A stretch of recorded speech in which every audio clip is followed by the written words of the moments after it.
This is the History of Portugal podcast with Brian Kirk. Welcome back, everybody. This is Brian Kirk with Eat to My Own Beat, Taking the Road Less Traveled with a History of Portugal episode 95. We're continuing on with the Caliphate of Cordoba. We're going to talk about the arts that the Caliphate put out. The Caliph's official workshops, such as those of Manidat al-Zahara, fabricated luxury products for use at court or as gifts for guests, allies, and diplomats, while stimulated artistic production. Many objects produced the Caliph's workshops later made their way to the collections of museums and Christian cathedrals in Europe. Amongst the most famous objects of this period was an ivory box carved with vegetal, figurative, and epigraphic motifs. Notable surviving examples include the Paiques of Al-Mughira and the Paiques of Zamora, the layer casket. The Caliphal workshops also produced fine silks, including Tyres textiles, ceramics, and leatherwork. Metalwork objects also were produced, of which the most famous surviving piece is the so-called Cordoba stag, a bronze fountain spout carved in the form of a stag, which was made at the Manidat al-Zahara and preserved by the Archaeological Museum of Cordoba.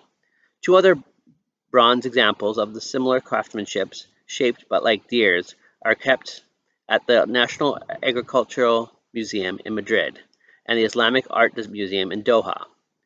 While the production of ivory and silk objects largely stopped after the Caliphate's collapse, production of other mediums like leather and ceramic continued in later periods.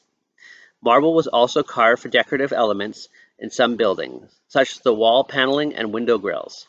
One of the most prolific types of marble craftsmanship were capitals, which continued the general configuration of the Roman Corinthian capitals, but were deeply carved in with Islamic vegetal motifs, known as atariq in Spanish.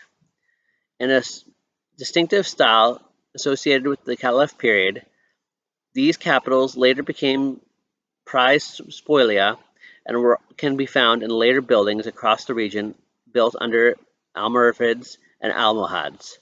Other notable examples is the marble basin now kept in the Dar Said Museum in Marrakesh, which was crafted in the Manidat al-Zahara between 1002 and 1007 to serve as ablutions based and dedicated to Ibn al-Malik, the son of al-Mansur, before being shipped to Morocco and reused in the buildings. And there's some pictures of some of the famous art objects that were done during that period. And until next time, keep eating to your own beat, take the road less traveled, and have a great day.